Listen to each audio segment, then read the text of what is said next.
¿Qué tal? ¿Cómo están amigos y amigas de esta comunidad? Oigan, platicar con ustedes esta noche de 14 de febrero, por supuesto, del tema de la política nuestra de cada día. Y yo comenzaría, por supuesto, por plantearles dos escenarios que vamos a tratar en las dos cápsulas. Por un lado, lo que es AMLO Claudia y lo que es Xochitl Gálvez. ¿Les parece bien? Voy a comenzar, por supuesto, este, esta cápsula, más bien dicho, es dedicada precisamente a López Obrador y Claudia Sheinbaum. A ver, el presidente López Obrador no es un hombre de izquierda, pero puso las bases para que la izquierda llegara al poder. Y me explico con todo gusto. Morena es una especie o ha sido una especie de torre de Babel, conformada en sus inicios por diferentes voces alrededor aglutinados en la figura de un líder comprometido en beneficiar a los más pobres, en combatir la desigualdad social como ejes rectores de su gobierno. Y sin duda, estos dos puntos y las acciones que se hicieron para conseguirlo como nunca antes, lo acercan definitivamente a la izquierda. Eso es un hecho innegable. Sin embargo, ¿cuáles son los puntos que lo alejarían de los conceptos de la izquierda? Como lo dice el maestro Cepeda Patterson, la relación con grandes empresas y con el ejército. Y aquí es donde entonces me parece que tenemos que lanzar una pregunta en torno a la figura de Andrés Manuel López Obrador. ¿Qué tanto era necesario llevar a cabo estos acercamientos con estos dos entes? Desde mi punto de vista, mucho. La política no es cosa de ángeles y demonios, no es cosa de blancos y negros, tiene muchos matices, tiene muchos grises y siempre hay que valorar el momento y el contexto, en definitiva, para tratar de entender cada una de las decisiones que se toman. Hace unos días platicábamos del límite de la ética política, ¿no? Y yo creo que ese tema nos ayuda a entender la figura de Andrés Manuel López Obrador, porque efectivamente el apotema de Nicolás Maquiavelo de que el fin justifica los medios no tiene por qué ser malo per se. ¿Por qué razón? Porque el límite es precisamente la ética. Era necesario llegar a un acuerdo con estos dos entes de poder, sobre todo en un país en donde no se conocía la verdadera alternancia, donde PAN y PRI representan los mismos intereses. En México se instaló esta democracia al estilo yanqui, ¿no? Donde no importa quién llegue, si el republicano o demócrata, en el fondo son exactamente lo mismo. En 2012, de sobra documentado por los mismos actores políticos que tomaron parte en todo este escenario, en esas elecciones, el PAN dejó sola a Josefina Vázquez Mota. Josefina Vázquez Mota no era la candidata del Calderonato, era Enrique Cordero. Ganó de manera sorpresiva Josefina Vázquez Mota por la división al interior de este grupo de poder y por la animaversión que Calderón había generado ya entre algunos panistas, pero también creo yo que Felipe Calderón entendió precisamente el mensaje de que ahora le tocaba al PRI, al neoliberalismo del PRI, en este juego pero bastante antidemocrático, en donde PAN y PRI, le reitero, se estaban pasando el poder. Por lo tanto, por un lado, sí, apoyaban a Vázquez Mota con muy poco entusiasmo, y con el otro le metían fuerte a la campaña de Enrique Peña Nieto. No, la intención era pavimentarle totalmente el terreno. Por supuesto, lo hemos dicho, los medios tradicionales, particularmente Televisa y Televisión Azteca, veían como suyo al candidato presidencial del PRI y le dieron todo el apoyo necesario. ¿Para qué? Para que regresara al poder un partido que había durado décadas en el mismo y que simplemente tanto Fox como Felipe Calderón habían jurado acabar con él. Y lo que hicieron fue reconstruirlo, ayudarlo a sobrevivir, ayudarlo a seguir adelante. Para nadie fue realmente una sorpresa, ni tampoco podemos decirnos sorprendidos en la actualidad. Y este punto lo hemos compartido ustedes y yo, porque hay gente que te dice todavía, no, es que esta alianza antinatura entre el PAN y el PRI, yo no lo creo, sinceramente. El PAN, los intelectuales, los medios, todos ellos desde la década de los 80 se unieron al PRI, a ese PRI salinista de Carlos Salinas de Gortari. Carlos Salinas de Gortari que llegó a la presidencia mediante un fraude de la derecha golpista y que presumió fotografías con panistas como Diego Fernández de Ceballos, como Luis Héctor Álvarez, como Carlos Castillo Peraza, con escritores, ¿no? Esta foto de la cual hablábamos en la mañana, por cierto, en el tema de los intelectuales del poder y los medios de comunicación. Los medios de comunicación que de plano ignoraron las protestas del ingeniero Cuauhtémoc Cárdenas, ignoraron lo que pasó con Maquío, ignoraron toda esta reacción que hubo alrededor de ese fraude. En contraste, Salinas de Gortari le pagó al PAN por la quema de boletas con gubernaturas. Ernesto Rufo Appel, ¿no? Asumió en 1989, para 1991 fue Carlos Medina Plasencia, que fue calificado incluso por los propios panistas como aborto salinista. Y de esa manera comenzaron las famosas concertaciones. Esta forma de operar en el poder entre el Partido Revolucionario Institucional y el Partido Acción Nacional. En pocas palabras, la simulación total. En los siguientes años, ¿qué pasó? PRI y PAN fueron encontrando tantas coincidencias, ¿no? Compartiendo favores, que perdieron su propia identidad. Así de sencillo. Hoy por hoy son uno solo. Y los intelectuales, los medios, los periodistas, los empresarios, pues todo el mundo se dio cuenta que no pasaba nada si ganaba o perdía el PRI. Todo iba a ser exactamente igual, que los acuerdos se iban a respetar al máximo. PAN y PRI aprobaron el FOBAPROA, ¿no? Que nos ha endeudado a todos durante muchos años, que protegió a los ricos, que fue un robo descarado, brutal. Vicente Fox llegó al poder en esta alternancia pactada. Los gobiernos del PAN no solo respetaron a los priistas, sino que se sentaron con sus líderes sindicales, les dieron legitimidad, les dieron normalidad democrática y caray, ¿no? Pues era una situación en la que muy pocos se beneficiaron de la desgracia de muchos. Los obreros fueron perdiendo, por supuesto, poder adquisitivo, el empleo, poder laboral, ¿no? Empezó la precarización en todos los sentidos, poder salarial, perdón usted, por supuesto, ¿no? El poder adquisitivo, la precarización la salarial y la precarización laboral, ¿no? Los multimillonarios comenzaron a ganar mucho y mucho más dinero, la desigualdad que dice Slim que no existe, se acentuó al mismo tiempo que florecían las grandes fábricas, ¿no? Que alimentaban un comercio pues cada vez más fluido y que obviamente afectaba al campo mexicano. El Telecam, tan vitoreado por ambos partidos, dañó profundamente al sector agrario de nuestro país. Muchos de ellos tuvieron que emigrar, ¿no? A los Estados Unidos, otro a las ciudades y se convirtieron precisamente en este caldo de cultivo de la pobreza.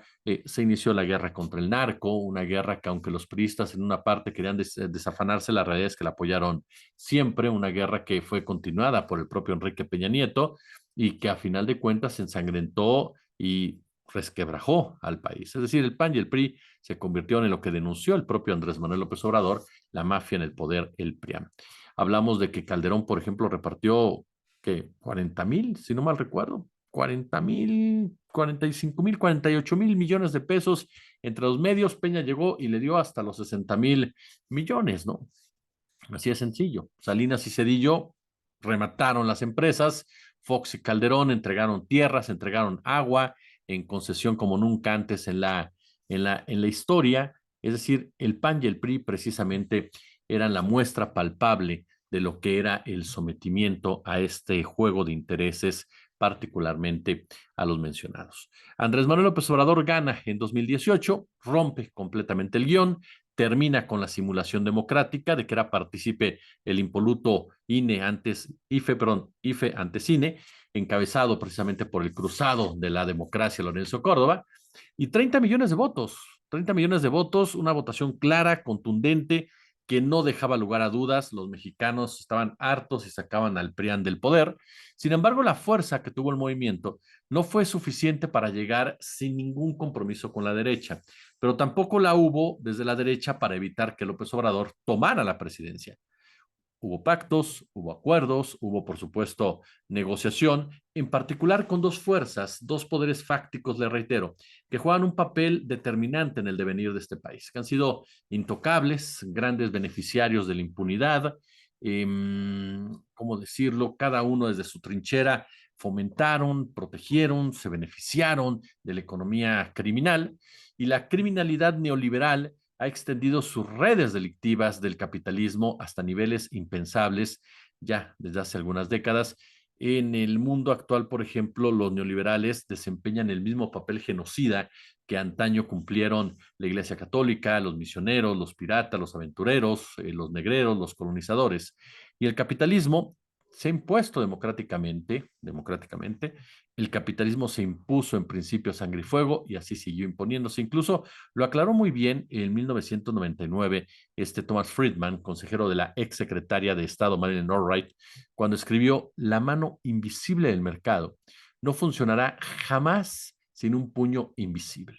McDonald's no puede extenderse sin McDonnell Douglas, el fabricante del F-15. El puño invisible que garantiza la seguridad mundial de las tecnologías de Silicon Valley es el ejército, la Fuerza Aérea, la Fuerza Naval y el Cuerpo de Marines de Estados Unidos. Más claro, ni el agua, ¿no le parece? López Obrador, el presidente López Obrador, tuvo que negociar con ellos, con empresarios y con militares. ¿Para qué? Para que respetaran el resultado. Le vuelvo a preguntar, ¿había otra manera? No, no la había desde la óptica de su servidor. El presidente entendió muy bien el juego en 2006 y supo manejarse dentro de los márgenes de la ética política, aplicó el fin justifica los medios dentro, por supuesto, de estos márgenes, sin cruzar límites que mancharan su legado, entendió que al final sus acciones en beneficio de los más pobres lo iban a enfrentar con los que más tenían y necesitaban respaldo, y se inclinó con el que guarda más simpatía por su propia formación nacionalista. Hoy con los empresarios se hacen negocios, pero hay una separación del poder económico y político. Hoy nadie contesta el teléfono rojo. Hoy el presidente no está subordinado a los varones del dinero. Han tenido que pactar, han tenido que avanzar, han tenido que ceder. Y las acciones de López Obrador confirmaron que en México está en marcha un giro pendular en favor de los sectores más desprotegidos y los multimillonarios aceptaron a regañadientes. Algunos de ellos. Otros han sido una piedra en el zapato y no cejan en sus intentos de regresar precisamente a los privilegios. El caso del cártel Verde Olivo es otra cosa. Las Fuerzas Armadas se han convertido en el mayor aliado del gobierno para beneficio de los objetivos de la 4T y para preocupación de muchos. Si bien las alianzas entre industriales, gobernantes y militares datan de tiempo atrás y tienen diferentes aterrizajes según las condiciones y características de cada país, dice el maestro Raúl Romero que la categoría de complejo militar industrial ayudó a entender algunas dinámicas del militarismo, de la militarización, y también, dice el maestro, facilitó la comprensión de lo que es la consolidación y la expansión de la élite del poder en Estados Unidos. 5 años antes del discurso de Eisenhower, quien fue el que advirtió sobre el complejo militar industrial, el sociólogo Charles Wright analizó en su libro La élite del poder los cambios en la élite estadounidense y concluyó que para su época esta estaba compuesta principalmente de la alianza entre los señores de la guerra, los altos jefes de las empresas y el directorio político. Los señores de la guerra, explica Miles, avanzaron llenando vacíos políticos. Fueron obteniendo y se les otorgó un poder cada vez más grande para tomar decisiones de las más graves consecuencias o para influir en ellas. Incluso Miles también alerta sobre el papel de la publicidad, de la tecnología en el complejo motivo por el que algunos especialistas incluso prefieren usar el término complejo militar industrial mediático y tecnológico, es decir, ya agregando otros factores de poder. Y es desde ahí donde tenemos que entender precisamente también el papel del famoso cártel Verde Olivo. Ciertamente, la lealtad de las Fuerzas Armadas para con el titular del Ejecutivo ha sido parte del discurso, algunos las consideran proverbial, ¿no? A lo largo de los sexenios. Sin embargo, es una lealtad ficticia en sectores del poder del ejército que desde hace décadas están vinculados con los intereses de ese complejo militar industrial y del Comando Norte y que desde el 2000 toman decisiones por encima del Ejecutivo. Y fue ese sector del ejército el que perpetró Ayotzinapa, así como otras masacres. represiones, el que es infranqueable, el que sometió al presidente con mayor apoyo popular en la historia de este país. El emblema de ese grupo y de esa relación es el general Salvador Cienfuegos, quien fue uno de los integrantes de la Junta de Autoridades que creó la verdad histórica, definida como una construcción desde el gobierno federal para legitimar socialmente la verdad de los hechos de Iguala y que fue revestida de acciones institucionales y estrategias de comunicación que tenían como finalidad el cierre de las investigaciones, con la versión de que los 43 habían sido incinerados en el basurero de Cocula. Salvador Cienfuegos nos mintió a todos con un cinismo, con una desfachatez que solamente los criminales de alto vuelo pueden hacer. Todo para, por supuesto, como dijo Ricardo Rafael, ¿no? Cuando hay una gran mentira, es que escondes una gran verdad.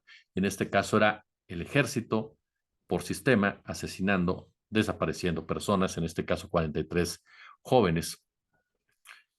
Está el hecho, por supuesto, de la detención de Cienfuegos, que también lo pongo sobre la mesa, en donde se involucró el presidente López Obrador, en donde se involucró Marcelo Ebrard, en donde en un principio López Obrador dijo vamos a retirar a todos los cercanos a Cienfuegos y después tuvo que cambiar su postura. Sin embargo, y aquí hay gente que me ha dicho, es que tú disculpas al presidente, no lo disculpo, trato de entender. Y al tratar de entender, yo siempre he preguntado, ¿de verdad Estados Unidos se somete a las directrices de México? No lo creo. Más bien creo que también tenemos que rascarle un poco a la influencia que tuvo el ejército de los Estados Unidos y la CIA, gente muy cercana a Salvador Cienfuegos durante el sexenio de Peña Nieto, para que lo devolvieran literalmente. A mí me brinca y siempre me brincará la razón que dio el Departamento de Estado para echar para atrás a la DEA, en donde abiertamente dijo por cuestiones que están por encima de esta investigación. Y yo no creo, sinceramente, que haya sido porque el gobierno de Estados Unidos temía un golpe de Estado en México, sino más bien porque el propio Cienfuegos hubiera sido una bomba de tiempo para el ejército norteamericano. Ese poder castrense que está por encima de las instituciones civiles, también en plutocracias como la de Estados Unidos, que no obedece, que no se subordina como muchos creen, que se ajusta a un modelo económico que le has dejado grandes beneficios y que participa en la configuración y defensa del mismo. Lo cierto también es que al apoyar al ejército, Andrés Manuel eliminó el riesgo de que a su vez la derecha utilizara militares para sacarlo de Palacio Nacional, sobre todo si las cosas se ponían como ahora al rojo vivo. De esta forma, López Obrador, de manera muy inteligente, supo atraer a los generales y se conjuraba automáticamente el riesgo de un pinochetazo. Vuelvo a preguntarle, ¿el fin justifica los medios? Cada quien tendrá su valoración, mucho de esta decisión tendrá repercusiones, buenas, malas o regulares, sobre todo en el próximo sexenio, pero me queda claro que no es un asunto de luces y sombras, más bien dicho de blancos y negros, sino que es un asunto de matices, de tratar de entender cómo se mueven los intereses y las fuerzas alrededor de nuestro país, cómo estos poderes fácticos han logrado subordinar en muchas ocasiones al poder político y cómo en tan solo 5 años, 6 afortunadamente, que es los que va a cumplir el presidente López Obrador, pudo tomar decisiones en beneficio de su propia agenda, que es en beneficio de las grandes mayorías, y poder lidiar con estos verdaderos, pero verdaderos grupos de poder en donde incluso el presidente han metido gente, soldados a la cárcel por vínculos con el caso de Ayotzinapa, a un general cercano a Salvador Cienfuegos. Incluso este general lo habían propuesto, lo querían proponer para ser titular de la defensa nacional, pero por supuesto que mientras no se señala a Cienfuegos, mientras no se señala a Peña Nieto, será insatisfactorio para los padres de los 43, que son las víctimas en este momento, y que por eso se tensa en particular ese tema. Pero también hay otros puntos, el hecho de controlar la guerra contra el narco, bajarle precisamente la intensidad de guerra, atacar las causas, atentó contra los intereses financieros de esos generales que están involucrados precisamente en el negocio de la guerra, en los intereses de la DEA, de la CIA, y al otorgarles tantos beneficios en muchas áreas, López Obrador conjuró nuevamente cualquier canto de las sirenas por parte de estos grupos al interior de esta cúpula militar, definitivamente. Además de que al atraer a los generales, López Obrador también logró calmar las aguas al interior del ejército mexicano que ya comenzaban a inquietarse por diferentes cuestiones tanto de disciplina como de salario, como de calidad de vida. Ahora, la realidad también es que estos dos puntos necesarios para llegar al poder lo alejan de la izquierda o de definirse como tal a su gobierno. Sin embargo, su lucha por los más necesitados, insisto, lo acercan. López Obrador, hay que dejar en claro esto, él siempre se ha definido como un humanista y eso se basa en que él viene de los movimientos sociales populares, ¿no? Hablamos de la independencia, hablamos de la Revolución Mexicana, de esas ideologías.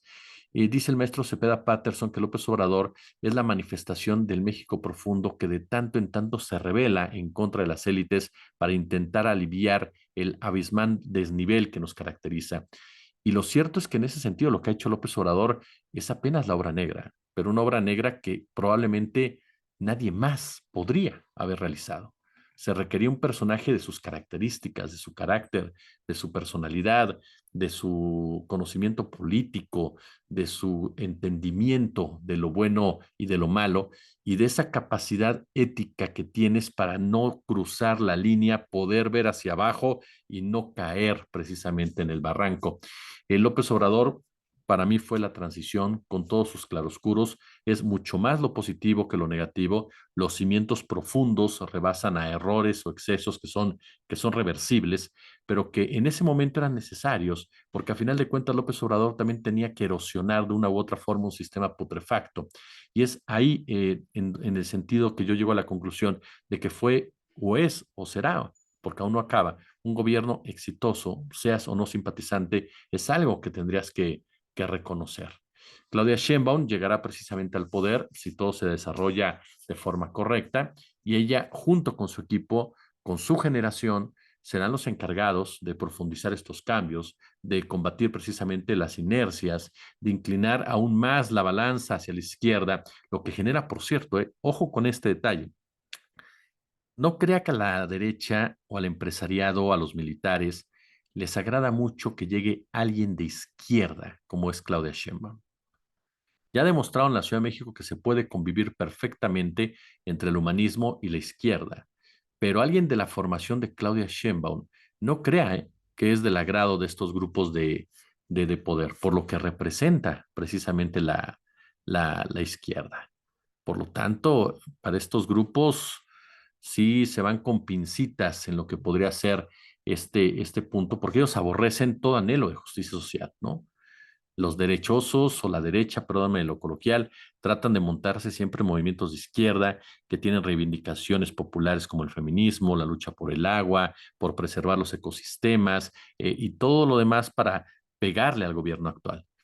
La derecha se mueve, la derecha se reconfigura, la derecha golpea, pues si bien no perdió gran poder, ¿no? Del que tenía, sí se sienten incómodos. ¿Por qué? Porque no están sentados en la silla del águila gente de ellos, no se sienten representados en la silla del águila.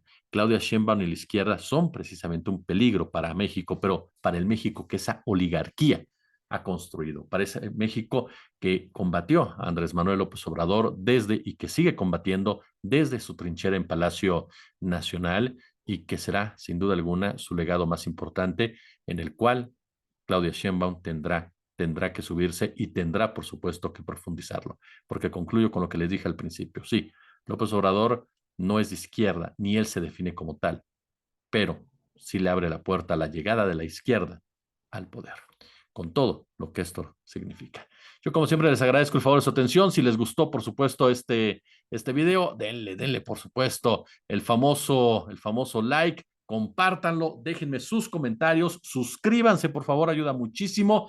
Ya lo sabe también, denle a la campanita y si hay posibilidad, échenos el super chat y el super gracias. Como siempre, un gusto, como siempre, un placer. Regresamos para hablar de Xochitl Gálvez.